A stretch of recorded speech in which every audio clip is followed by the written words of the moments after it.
រវាងប្រធានាធិបតីអាមេរិកលោក Donald Trump និងប្រធានាធិបតីចិនលោក Xi Jinping នៅថ្ងៃទី14និងទី15ខែឧសភាឆ្នាំ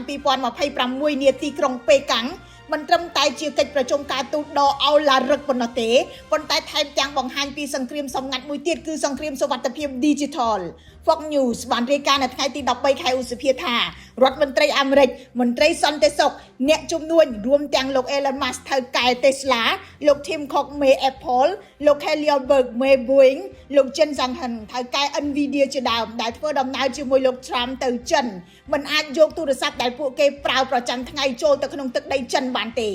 អាមេរិកតម្រូវឲ្យពួកគេបដូរទៅប្រើទូរស័ព្ទ clean device ឬទូរស័ព្ទថ្មីដែលគ្មានទិន្នន័យអ្វីទាំងអស់កុំព្យូទ័រយួរដៃរបស់ពួកគេក៏ត្រូវតែជាកុំព្យូទ័រថ្មីឬក៏កុំព្យូទ័របណ្ដោះអាសន្នចំណែកការឆ្លើយឆ្លងសារទាំងអស់ត្រូវបានតាមដានត្រួតពិនិត្យយ៉ាងតឹងរឹងដោយភ្នាក់ងារការពារអ្នកដឹកនាំអាមេរិកការសាកថ្មទូរស័ព្ទមន្ត្រីអាមេរិកទាំងអស់ត្រូវប្រើតែឧបករណ៍សាកថ្ម power bank ដែលបានត្រួតពិនិត្យជាមុនមួយមុខតែប៉ុណ្ណោះហើយ Wi-Fi របស់ចិនមិនត្រូវបានអនុញ្ញាតឲ្យប្រើនៅគ្រប់ទីកន្លែងតំបន់សុវត្ថិភាពត្រូវបានរៀបចំដើម្បីតាក់ទងត្រឡប់ទៅអាមេរិកវិញហើយបន្ទប់ពិសេសមួយត្រូវបានរៀបចំឡើងដើម្បីការពារការលុបស្ដាប់និងការតាមដានអេឡិចត្រូនិកនេះបើយោងទៅតាមលោកស្រី Teresa Payton នាយកក្រុមហ៊ុនសន្តិសុខ Cyber Fortale Solutions លោក Bill Gaki នាយកផ្នែកការពារអ្នកដឹកនាំអាមេរិកនៃក្រុមសន្តិសុខ Safe Haven បាននិយាយថាការណែនាំអំពីការប្រើប្រាស់ឧបករណ៍អេឡិចត្រូនិកនិងបញ្ហាសុវត្ថិភាពរបស់មន្ត្រីនិងអ្នកជំនួញអាមេរិកបានចាប់ផ្ដើមមុនពួកគេទៅដល់ចិនលោកថានៅប្រទេសចិនអ្វីៗទាំងអស់អាចត្រូវបានតាមដាន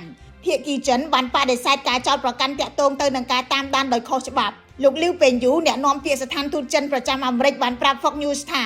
នៅប្រទេសចិនភាពឯកជនរបស់បុគ្គលត្រូវបានការពារដោយច្បាប់ហើយរដ្ឋាភិបាលចិនមិនដែលទាមទារឲ្យក្រុមហ៊ុនឬបុគ្គលប្រមូលឬក៏រក្សាទិន្នន័យដោយបំពានច្បាប់ឡើយទោះយ៉ាងណាអាមេរិកនៅតែប្រុងប្រយ័ត្នដែលបង្ហាញថាបើទោះបីជាលោក Trump និងលោក Xi អង្គុយចរចានៅតុតែមួយក៏ដោយមានពិធីការទូតស្នាមញញឹមនិងការចាប់រលាក់ដៃគ្នាយ៉ាងណាក៏ដោយការមិនទុកចិត្តគ្នារវាងអាមេរិកនិងចិននៅតែជ្រៅខ្លាំង Fox News បានបញ្ជាក់ថាអាមេរិកបានព្រមានច្រើនឆ្នាំអំពីការស៊ើបការ Cyber របស់ចិនលើរដ្ឋាភិបាលអាមេរិកក្រុមហ៊ុនការពារជាតិនិងបណ្ដាញទូរគមនាគមន៍ខ្ញុំរស់សុធាពី News Today NTTV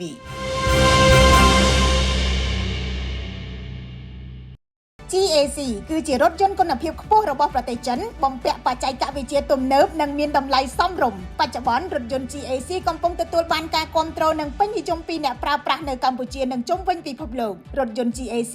នាំចូលនិងចែកចាយផ្លូវការនៅកម្ពុជាដោយក្រុមហ៊ុន TH Group